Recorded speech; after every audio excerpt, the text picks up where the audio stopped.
I feel often the first part of the ancestral healing journey is to be honest of the ways that we feel hurt, the ways that we felt abandoned, the ways that we felt, and like writing a letter. And I'm sure you've done that. I'm curious any practices you have of like getting out like the rage and the disappointment and all that. So what did that first stage look like for you?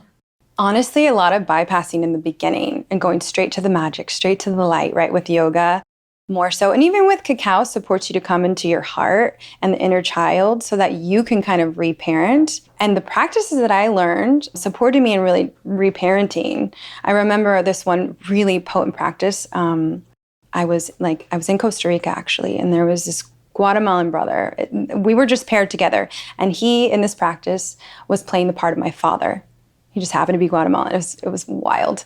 And then the sister friend was my mother, right? And that practice was really incredible. It was them witnessing me from conception to the birth to me growing. And I just bawled the entire time. And it was like a rewriting of my story. How were they witnessing you? Like, what were you doing? They're basically pretending. They're just looking at me. They're pretending to have me. They're like holding me at first, like I'm in the belly. Mm-hmm. So like I'm like, I guess, being hugged between them.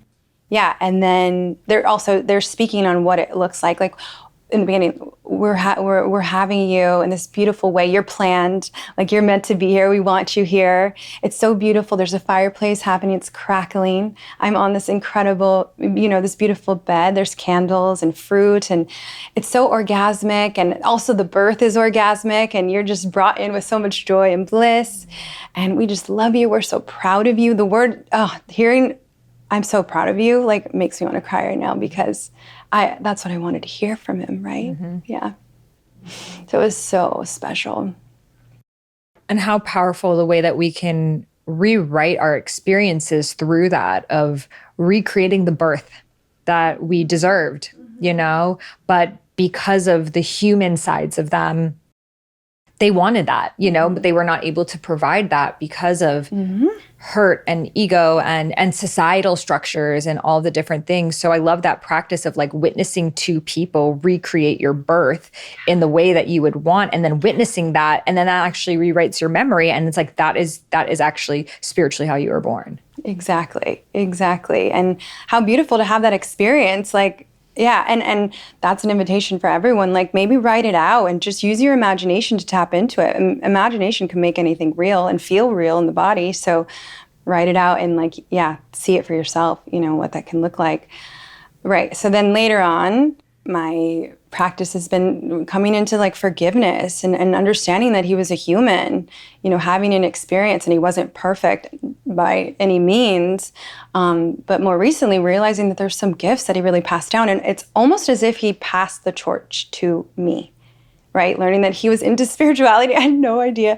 Another thing is, and I didn't piece this together until later, but, he lived and died in Culver City.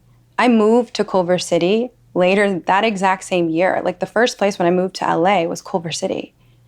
So there's just all these little pieces, and when you put them together, it's like, it's so magical and it's beyond even words. But I think when you open yourself up to spirituality and this work, you start to see the synchronicities as like little winks from God and the ancestors, It's like in the lineage, there's like a soul nudge that like there's like a dharma in the lineage, and it's like our grandparents can feel it, but they can only go so far. And I feel every grandparent has like a specific one. So like obviously your father's was like on a spiritual journey. Mm-hmm. And I'm sure his father or mother like similarly was on a spiritual journey, but like, his father lived and died in Guatemala and, could only go that far, though we don't really know about him. Yeah. Then your father actually took a huge leap in coming to the United States, and was on this journey, but then because of society, right? You're coming here. I don't know if he was undocumented. It's like, you don't, yes, he was. So it's like,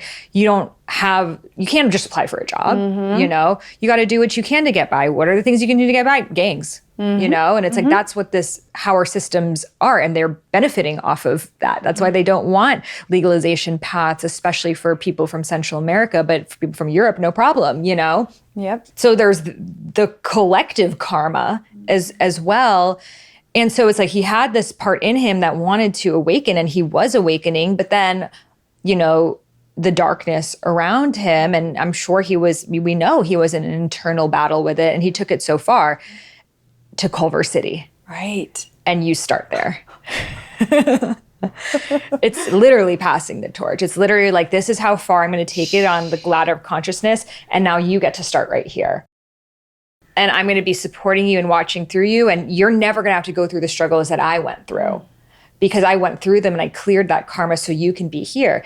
And then you're going to go through your own battle and your own journey, which led to you writing a book on this healing, bringing it, going from, where you grew up, where we were talking about like the sexualization of Latina girls, to like, you're such a stand and you inspire me of like the way you just don't wear makeup, you don't do your nails, like you dress in indigenous clothing. And it inspires me because it's like, that's what true beauty is. It's to be our authentic and natural selves. And you went on your own journey of remembering that and taking the stand, and let's see like how far you go, and your children and all the people that you impact will stand upon your shoulders. And, and it's just so beautiful the way that we are giving life back to itself. Mm-hmm. Chills. Full chills. Okay, so let's start also with different practices we can do for remembering roots that you talk about in the book. There's so many. Connecting with your body. I mean, we start the first chapter with the body, knowing how important it is, right? When we talk about remembering your roots, it's rooting into your being, into your body, so that you can remember your interconnection with all things, with your soul, with your spirit, with the ancestors, with the elementals before them, with God, with the earth. So coming into the body, right? It's as simple as setting the intention to come into your heart, into your breath, right? In this moment, feeling your skin, right? Coming into alignment with body, mind, and spirit. You can work with different aspects, different things, practices.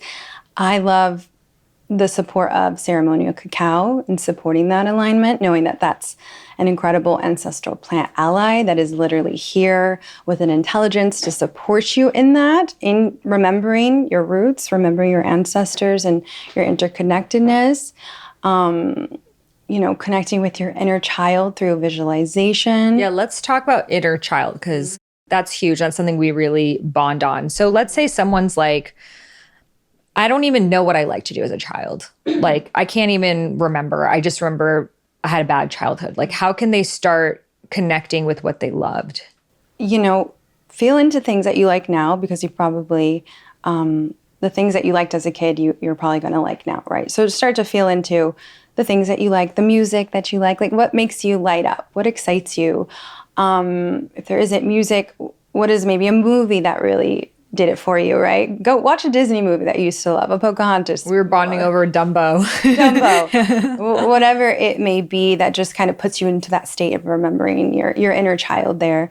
Cacao is another thing that can do that for you, right? I feel like going into nature can remind you of that as well, and being held and knowing that you belong as well to so much more than just your relatives or your society. But yeah, music, dance, allowing yourself to feel good with the music and let yourself flow and connect with the inner child, and invite them to play, invite them to show up. You can visualize them, like close your eyes maybe before going into the practice and see your little girl, little boy, your little being there, and witness them and allow them to show up in your expression.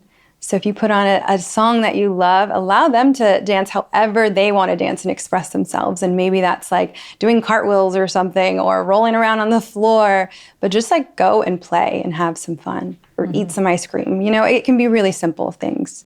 Yeah.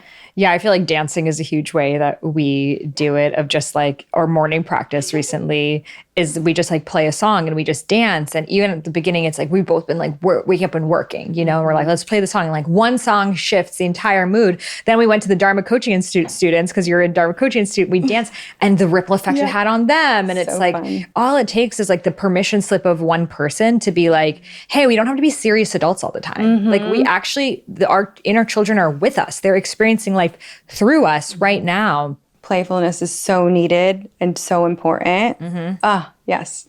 Especially with stuff like ancestral healing, I find it can be the heaviest. Yep. the heaviest, like especially going into your childhood. Like you want to cry, you go right there, you know? Yeah. And you want to laugh, you go right there. And it's like, that's life. Like the thing that hurts the most is also the thing that brings the most like love and joy. And I feel like as adults, we get so serious that we just cut ourselves off from all of it, of like, I don't want to feel the pain that my child felt, so I'm also not going to feel the joy. And it's like they're tandem, they're side by side, and like that's the beauty of children. They're like laughing, and then they'll have a tantrum, and they'll go back to laughing, and they're not so scared of their emotions the way that we become later in life, where we're like afraid of feeling. You know, like the reason why I didn't want to sit with medicine for so many years was I was afraid of what I would feel. You know, I was afraid of losing control. I was afraid, what if it shows me something scary? What if I cry a lot? What if I this? And it's like, and what if? And then guess what? I'll cry and I'll feel it and I'll always become brighter on the other side.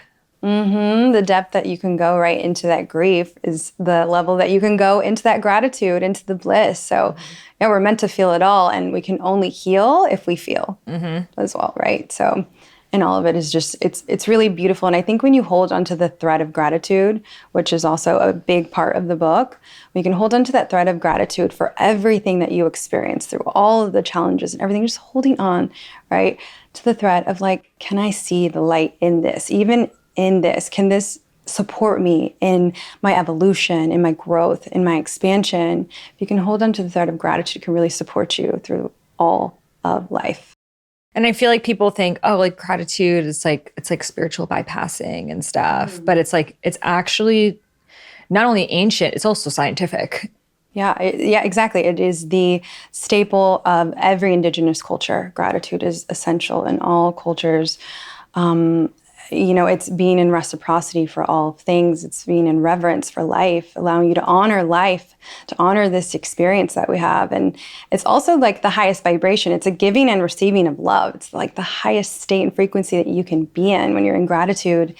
And it's not just about writing in your journal and then putting that away. It's like, how can we embody gratitude? How can we live in a state of gratitude? And it's through the practice and welcoming it to be in your body as an experience. Like, how can we be the expression of gratitude? How can we start to feel it and let it live through us?